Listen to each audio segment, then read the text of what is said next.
Hello, everyone. Welcome back. I hope your day is starting off as fantastic as it possibly can.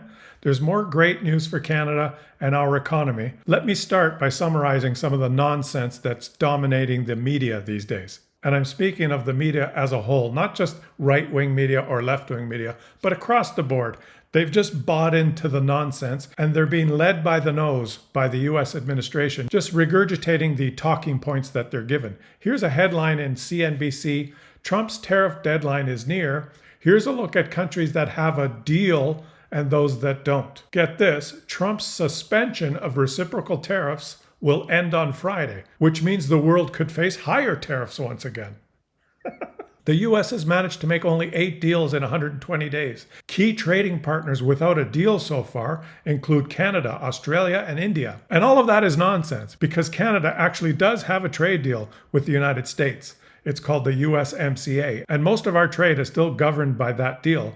But somehow the US media now has taken the talking point from the White House that deals are being made. And they go so far as to publish this chart of deals that have been struck. And they have on the right column here the tariff rate before agreement, and then in blue the tariff rate after trade agreement. And you can look at some of the numbers. For instance, China on the bottom. Tariff rate before agreement was 145%, and now the tariff rate after trade agreement is 30%. So this is the new definition of a deal in the United States now. First, the president holds up a big sandwich board with a list of all the countries in the world and a number beside each country which represents the tariff associated with that country, the amount of tax that the United States will pay on imports from that country. And on that sandwich board are some ridiculous numbers like UK 25%, Vietnam 46%, China 145%. And then after some time goes by and some threats are made and some delays are made, some bureaucrats behind the scenes start talking about these numbers,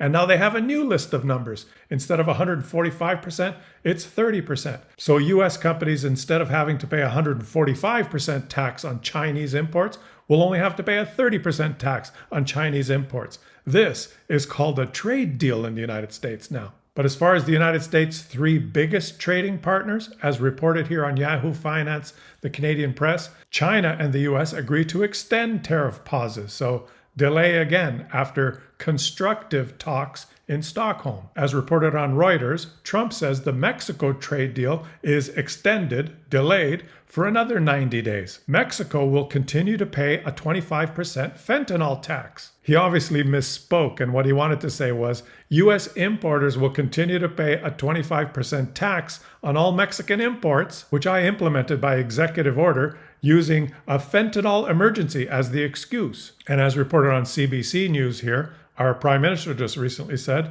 surprise, the Canada-US trade negotiations may not conclude by August 1st. Mark Carney said, there are many aspects to these negotiations.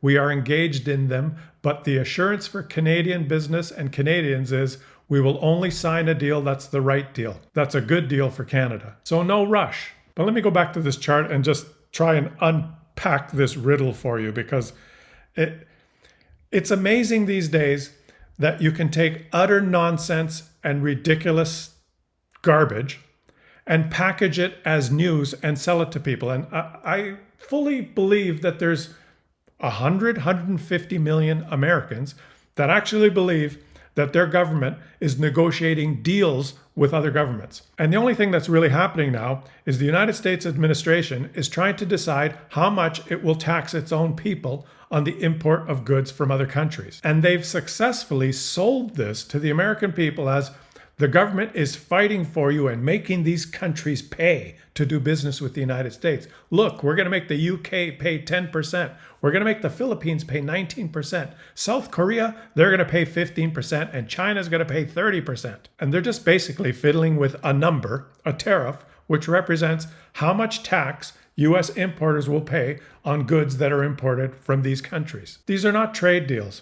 They're just a number, and it's just a matter of how much pain the United States wants to impose on themselves. And it looks like from these numbers here, it's going to be somewhere between 15 and 20%. And the US government has sold this to the American people as being a great trade negotiation. When in reality, what's going to happen is, let's just pick a number here. Let's look at China. tariff rate before agreement was 145%. So American companies importing products from China were set to pay 145% tax, which meant they weren't really going to import anything from China because that's a ridiculously high number. And now that number, the tariff rate after trade agreement, is 30%. So American companies that want to import things from China are going to have to pay a 30% tax when that good is received in the United States. Now, there's a few things that will happen as a result of this. Number one, Chinese companies that are exporting to the United States may not want to lose a lot of market share, and they may lower their price a little bit because they know those American companies are going to have to pay a 30% tax. They might buy less of our stuff, so we can afford to lower the price just a little bit to ease that for them. And that's described as the Chinese are going to eat the cost, they're going to eat the tariffs. Well, they might eat a little bit of it. They might lower their prices a little bit and get squeezed a little bit. The second thing that'll happen is US companies that import these Chinese goods that have to pay this 30% tax, their costs will be higher and they'll have to sell the products for more money to make the same amount of profit. So they'll have to increase their prices. That'll happen for sure. But they may not increase their prices a full 30% because they're going to fear that American consumers may not want to buy the stuff for 30% more. Maybe the US importing companies won't raise their prices the full amount of the tariff that they had to pay. Maybe they'll absorb a little bit of that cost and decrease their profits. Maybe they'll only increase the prices 20%, whatever the numbers are. But at the end of the day, this is real trickle-down economics. The regular schmoes, the middle class, low-income earners, the bulk of Americans who buy stuff will have to pay more. Maybe not 30% more, maybe 10 or 15% more. Maybe the American company will make a little bit less profit. If they make a little bit less profit, they may not be able to afford increasing the wages of their workers, who I guess would happen to be those same middle to lower class Americans that work at these companies. Overall, it'll be a self-imposed burden on their economy. Wealth is sucked up from the lower and the middle class and redistributed to the United States government, which will collect all these tariffs. And then the United States government will decide who they give that money to. And if you read the big, beautiful bill, and I know none of you have read the big, beautiful bill, but it includes extending massive, massive tax cuts for the ultra-rich in the United States. This whole scheme will go down in history as one of the most massive redistributions of wealth from the lower and the middle class up to the richest class in the US. And the disparity between the ultra-rich and the poor will just become greater. And ironically, it will happen with the support of plus or minus 100 million of those US middle and lower class earners, which will be in full support of this because they will have no idea how it works and what's actually happening. Now, add on to all of that it doesn't really matter what those numbers are or what any trade deal is, because the United States can just change its mind sometimes every 15 minutes. Any deal or any number that's negotiated or agreed upon isn't worth the piece of paper that it's written on. Here's a headline from CTV News. Trump shocks the market with scaled back copper tariff. U.S. prices plunge. I'm not going to read the whole article, but just point out that this is another example of the president opening his mouth and spewing out nonsense that there's going to be a big tariff on copper. Copper prices skyrocketed in the United States.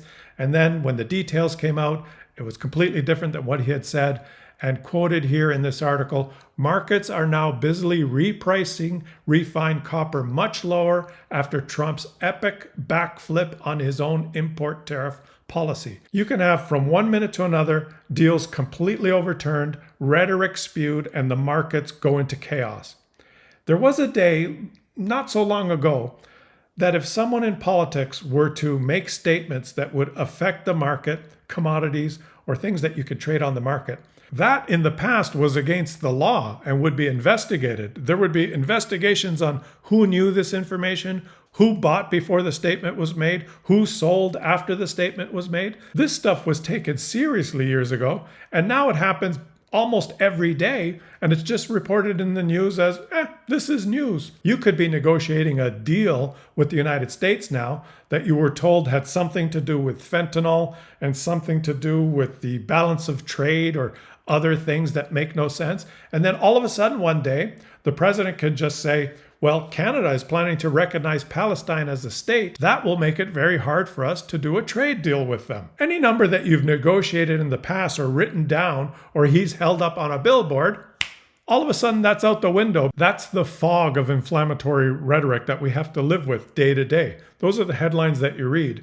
And people tend to take them seriously and react with fear or surprise, or we're supposed to react somehow to all these things.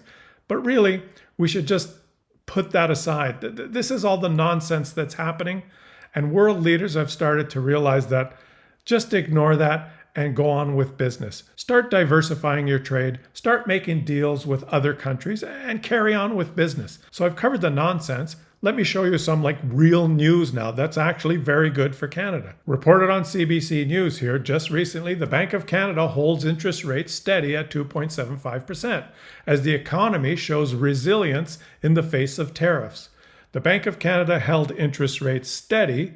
It did not lower interest rates because it didn't feel the need to try and stimulate the economy, because our economy is doing just fine, even though all this tariff rhetoric and nonsense is going on in the background. Reported in the Financial Post, July 31st, Canada's economy on track to beat expectations in the second quarter. Our GDP looks set to dodge the contraction expected by economists and the Bank of Canada. Statistics Canada said in a flash estimate for June that the economy grew by 0.1%, driven by increase in retail and wholesale trade. And if you're a pessimist, you could say, oh, wait a minute, 0.1%, that's a tiny number. How could you say that's good news?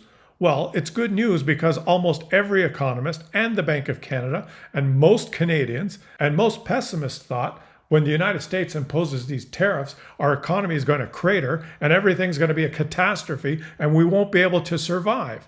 The economy looks like it's chugging along just fine. And you have to put that in perspective. It's chugging along just fine in the face of all these tariffs. And I predicted this and talked about this in previous videos that I did months ago. And months ago, no one was expecting this. Everyone expected the Canadian economy to crater and our unemployment rate to skyrocket. Well, unemployment is down and our economy is doing just fine. Meanwhile, reported on Yahoo Finance here, Trump gets his tariffs, Americans get price hikes. And reported on Yahoo Finance for the United States, the Fed's preferred inflation gauge shows price increases accelerating in June amid tariff uncertainty. So while Americans are seeing increased inflation and increased costs for everything that they import from every other country, most countries are just shrugging things off and forming new trade alliances and doing just fine. The Canadian economy has added jobs. The GDP is fairly steady. There's been no catastrophic collapse. We're not in recession. I'll close with this. I'll just read you a headline and one quote. And this is not related to the economy, but just read this. This is the state of what's happening in the world now. Trump, and this is from CBC, Trump is threatening Putin with a tighter ceasefire deadline, and Russia is shrugging. Russian state media barely covered the development. In a post on Telegram, Andrei Gurulyov, a member of Russia's State Duma and a former army officer, called Trump's announcement a fresh statement with the same old pomp which no longer works. He goes on to say, we don't bet on Trump, just as we didn't bet on Biden. We bet on ourselves. Now, I'm not implying any support for Russia or anything that Russia's doing. I just thought I'd read that quote for you because it kind of encapsulates the feeling of the whole world with respect to the United States and in particular Donald Trump. And for Canada, that quote, the ending of it holds true. We have to bet on ourselves. We just have to keep moving forward, accelerate our nation building projects, buying Canadian, choosing Canadian, boycotting US goods, not traveling to the United States, keeping our money in Canada, keeping our economy growing, and doing what's right and what's best for ourselves. The sky is not falling. The doom and gloom and the ridiculous rhetoric that's blown out of proportion and just regurgitated by the mainly the US media, just parroting everything that the White House says as if it actually has meaning. They're doing deals. It's just ridiculous. There's no more actual thought that goes into the reporting, actual analysis of what's going on. The American people are just being fed this ridiculous nonsense, which they eat it up. They believe that's what's going on. They believe that their government is working on trade deals, when in fact their government is working on how much they can tax their own citizens and take their money and redistribute it to whoever they want. So if you're Canadian and you love your country like me, have a fantastic rest of your day. Get out and enjoy the rest of our fantastic summer. I hope you enjoyed some of the pictures I've put in the backdrop here. Go check out the I Choose Canada group, which I'll link in the video description. Subscribe to the channel if you're enjoying the content. Leave some comments because we have a fantastic comment section, sometimes hundreds and thousands of comments. And your comments are very insightful. I read them, and very good conversations that go on in the comment section. And if you'd like to support my channel on a monthly basis monetarily, consider becoming a channel member. Just hit the join link below, or the link that I leave pinned as the first comment in the video. This was a fun video for me to make, but it was difficult. I've been on a little bit of a holiday. I'm going to share some of my holiday pictures in upcoming videos. I chose Canada. I was out on the West Coast and I had a fantastic time. And my brain is now rested and ready to get into this nonsense again. And I'll be posting more frequently than I have in the past week or so. So thanks for watching, everyone, and I'll catch you all on the next one.